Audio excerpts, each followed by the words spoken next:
Hello students, today let us study chapter 3 Generation of Computer. Students, in the previous chapters we have studied about many pioneers who have contributed for the evolution of computers, the computer which we are using today. Based on the major technological developments that fundamentally changed the way computers operate,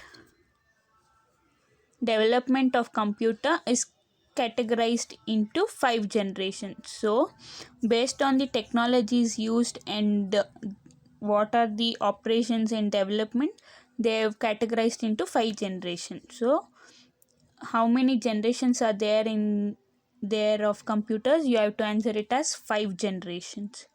Let us take a look of all the 5 generations.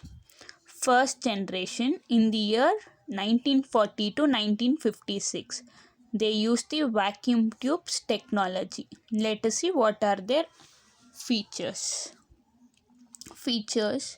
The first generation computers were based on the vacuum tubes.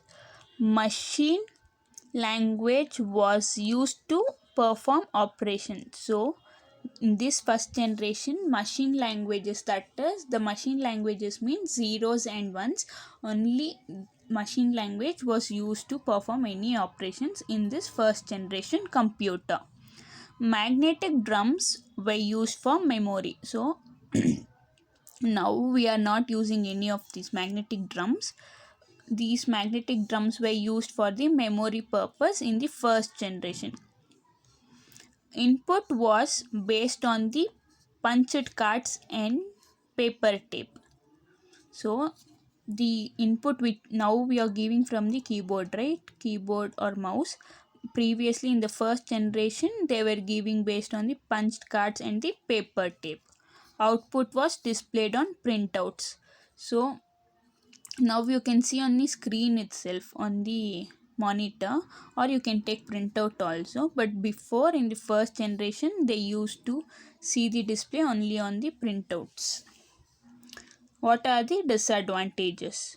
First generation computers were huge in size and took up the entire room. So the size of a computer was one room size, which is very large. They were very expensive to operate, so these computers were very costly to use. They needed huge amount of electricity, and these computers were required a large amount of electricity. They generated a lot of heat. So when they used to run, that is when they were on, they used to generate a lot of heat. They could only solve one problem at a time. So they can do only one work at a time. We cannot do simultaneously many works at a time. Writing a program in machine language used to take days or weeks. That is, if you need to write a machine language program that is in zeros and ones, it used to take days, so many days and weeks. Examples of first generation are UNIVAC, ENIVAC. Next, second generation. It was in the year 1956 to 1963. They used transistors for the technology. Next, let us see the features. The second generation computers were based on the transistor, very important, which is highlighted in this red. First generation vacuum tubes, second generation transistors. Assembly language was used to write programs. It consists of alphabets and numbers.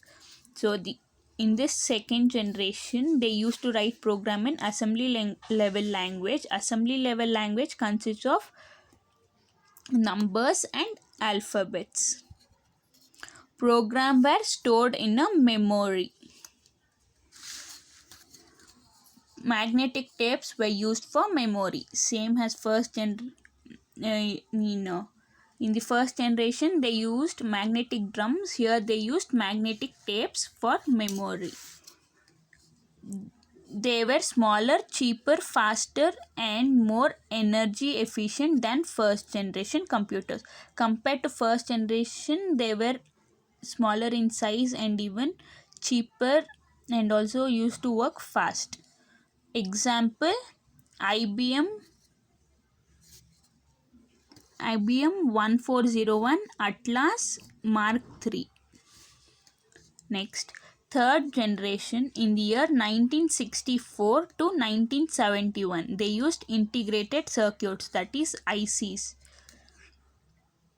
Features: the third generation computers were based on the integrated circuits.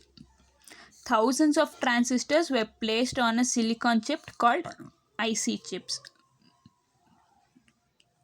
So they used a lot of transistors for this computer, and all the transistors were placed on a single chip, on the silicon chip. That chip was called as integrated circuit or IC chip. Keyboard was used for input and monitor was used for output. Same as what we are using now. Keyboard is used for input and monitor is used for output. Semiconductor were used for memory. In the previous two generations, they used magnetic drums and magnetic tapes. In this generation, they have used semiconductors for memory. High level language like COBOL, Fortran, and C were developed. So at this time of computer generation computer, they developed the C, Fortran, and COBOL languages. They used English like statements and are easier to program. The program which you are learning, so the same programs were used before, which was easier to program.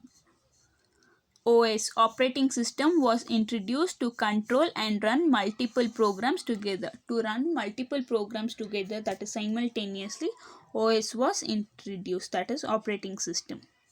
Fourth generation, 1971 to present. Microprocessor, they use the microprocessor. Features: the fourth generation computers were based on microprocessor. Thousands of integrated circuits were built onto a single silicon chip made up of quartz rock. This IC is made up of thousands of transistors on a single chip, silicon chip IC, and these many thousands of ICs are placed on a silicon chip called built on a single chip made up of quartz rock. Ted Hoff produced the first microprocessor in 1971 for Intel. It was known as Intel 4004. So this person, Ted Hoff, he produced the first microprocessor in the year 1971. It was known as Intel 4004. The first microprocessor name is Intel 4004. Size of the computers reduced a lot. So the size was reduced a lot. Personal computers were introduced. The PCs which you are using were introduced. Computers do not require air conditioning since they generate negligible amount of heat. So they did not require any conditioner for cooling because they used to generate a very little heat. Pointing device and graphic user interface made the use of computers easy.